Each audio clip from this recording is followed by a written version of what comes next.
රුපියලක්වත් වියදම් නොකර මැජික් එකක් වගේ කොණ්ඩේ වවා ගන්න. ඔව් අද මං කියලා දෙන්න යන්නේ මගේ මැජික් අරිෂ්ටය ගැන තමයි. මේ මැජික් අරිෂ්ටේ ඔයාලට හෙයා ටොනික් එකක් විදිහට පාවිච්චි කරන්නත් පුළුවන්. තේ එකක් විදිහට පාවිච්චි කරන්නත් පුළුවන්.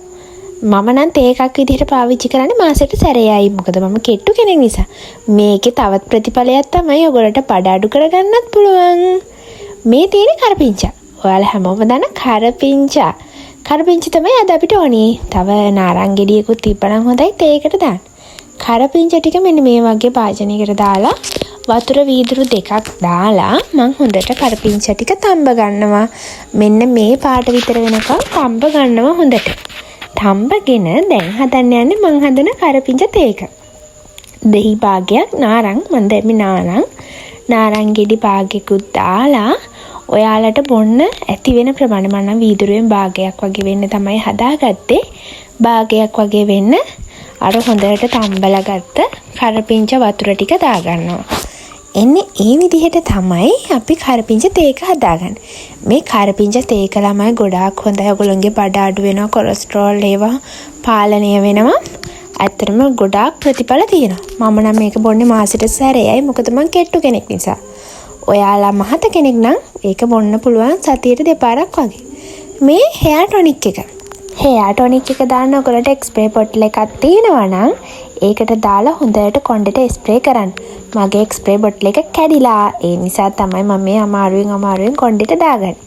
ඔයාලටත් එක්ස්ප්‍රේ බොටල් එකක් නැත්නම් මෙන්න මේ විදිහට කොණ්ඩෙට හොඳට දාගන්නයි තියෙන්නේ. මේ ටොනික් එක අපේ හොඳට හිස් කබලේ අපේ කොණ්ඩේ හොඳට මේ පෙඟෙන්න වගේ හොඳට ගාගන්නයි තියෙන්නේ. මේ විදියට හොඳට දාගන්න. එතකොට ඔයගොල්ලන්ට ඩැන්ඩ්‍රොෆ් එහෙම තියෙනවා නම් කොණ්ඩේ ගැලවිලා යන ප්‍රශ්න අනිත් එක ගොඩාක්ම තියෙන ප්‍රශ්නය තමයි කොණ්ඩේ තුනී එක. මට ගොඩාක් අය අහන්නේ මගේ කොණ්ඩේ දකින්න අය අහන්නේ ඔයා කොණ්ඩේ කොහොමද ඝනකම් විදියට තියාගන්නේ? ওই විදියට වොලියුම් එකක් තියාගන්නේ කොහොමද කොණ්ඩේ කියලා තමයි ගොඩක් අය අහන්නේ. ඒකයි මම YouTube channel එකක් පටන් ගන්න හැදුවේ. හිතුවෙත් ඒ ඔක්කොටම උත්තර මට මේකෙන් දෙන්න පුළුවන් නිසා ඇත්තටමයි කොණ්ඩේ හොඳ ඝනකම් ශක්තිමත්ව තියෙන්නේ මම මේ කරන කරපිංචා සත්කාර ස්වභාවික සත්කාර නිසා. ඇත්තටම කිව්වොත් කරපිංචායි කොහොඹයි වලින් තමයි අපේ කොණ්ඩේ හොඳට ඝනකම්ව ශක්තිමත්ව හැදෙන්නේ. ගොඩාක් කොණ්ඩේ තුනී අයට නම් මේක ගොඩාක්ම වටින බෙහෙතක්. ඒ වගේම කරපිංචා තේ එක බොනවා නම් ඔයගොල්ලන්ගේ බඩ තියෙනවා නම් කොලෙස්ටරෝල් ඕනම කෙනෙක් දන්නවා කරපිංචා කොයිතරම් ඇඟට ගුණයිද කියලා. කිසිම බයක් නැතුව ගන්න පුළුවන්. මේ විදිහට මම මේ ටොනික් එක දාන්න කලින් හොඳට කොණ්ඩේ පිරිසිදු කරගෙන තියෙන්නේ. ඒ කියන්නේ මම මේක දාන්න කලින් දවසේ නම් නාලා හිටියේ.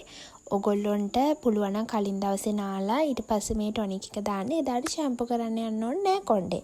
මේ තියෙන්නේ මම කිසිම ෂැම්පු එකක් කන්ඩිෂනර් එකක් පාවිච්චි කරන්නේ නැතුව හෙයා ටොනික් එක වොෂ් කරලා ආපු සීතල වතුරෙන් වොෂ් කරලා ආපු වෙලාවේ ගත්ත වීඩියෝ එකක්. ඔයගොල්ලන්ටත් මේ ටොනික් එක දාලා බලන්න පුළුවන්. ප්‍රතිඵල කමෙන්ට් එකක් දාන්න. අනිවාර්යෙන් කමෙන්ට් එකක් දාන්න අනිත් අයටත් බලන්න. එහෙනම් බයි බයි ගිහින් එන්නම්.